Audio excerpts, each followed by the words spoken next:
and welcome to another video. Today we're going to be talking about the second component of emotion, thoughts, which I'm really excited to talk to you about. Be sure to check out that first video on the trigger, which is that first part of emotions, if you missed that last week. So initially you might not even think that thoughts are really part of the emotional experience, but in fact they are. Thoughts can interact with emotions in several different ways.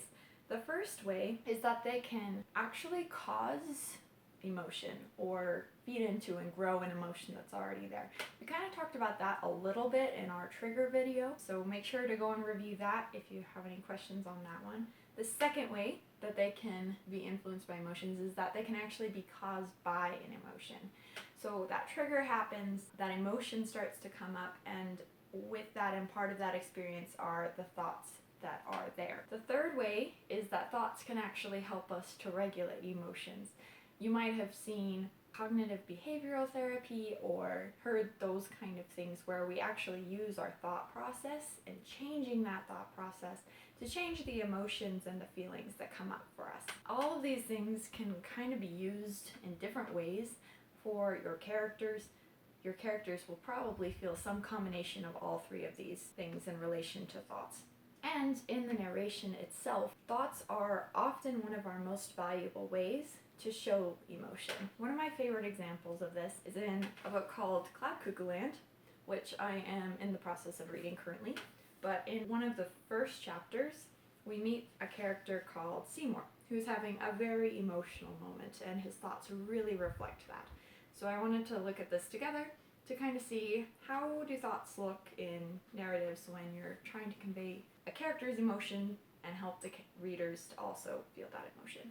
In a dream, Seymour walks beneath trees towards a cluster of white tents, but every time he takes a step forward, the trail twists and the tents recede and a terrible confusion presses down on him.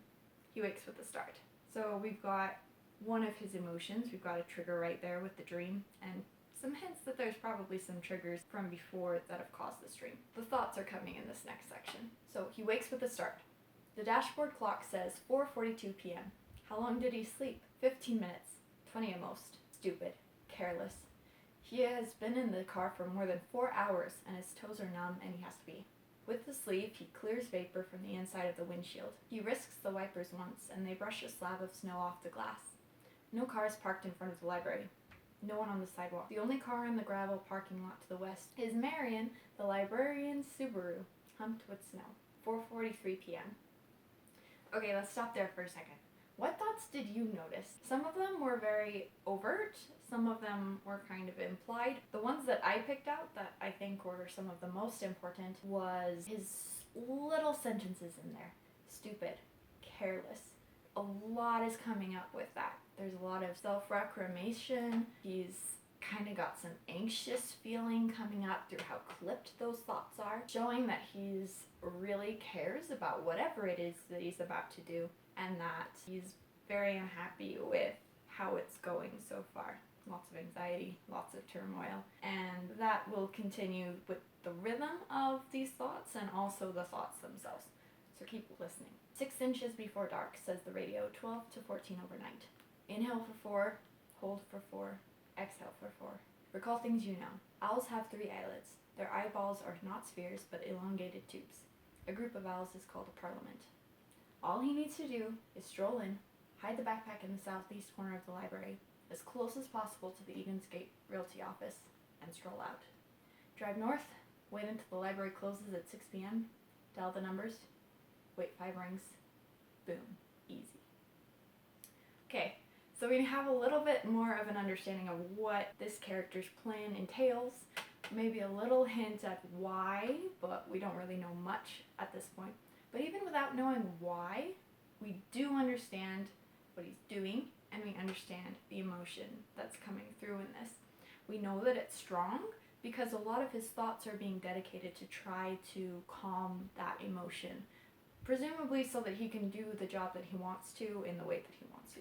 Again, those clipped sentences really show us the urgency and the fact that his thoughts are bouncing from calming the emotion to distracting from the emotion to all these various things really shows us what's going through his head, which is very connected to that emotional experience that he's trying to control in this section. So that is one example of a really great way to use thoughts to convey to the readers what's going through your character's internal world. Now, thoughts can come through the prose in several ways, one of which is through the prose itself, like in this example. This is a very close perspective, a very close third-person perspective, and so even those sentences that we don't say explicitly are thoughts, the thoughts come through along with the emotion and the experience of the character. That's my favorite way of writing because you can slip in a lot very subtly. But you can also do similar things with other kinds of narration. Sometimes in books you get those direct thoughts. You say the thought, comma, he thought. This is great as well for omniscient perspective, other kinds of third person, anywhere where you aren't quite that close to the main character, those thoughts can still come through. Another way to convey thoughts, especially if you're trying to do it for a side character or someone whose head you're not inside, you can do it through other parts of emotion that we're going to be talking about and that we've already talked about. We'll get a feel for that more as we go through this series. Caution about thoughts, especially in the prose itself, is to be very careful not to overdo them. This is going to be a theme with each of the parts of emotion. A lot of the strength of narration usually comes from variation. So you're going to want to, like in this example, have some thoughts, then show some action, then show some of those physical symptoms coming up.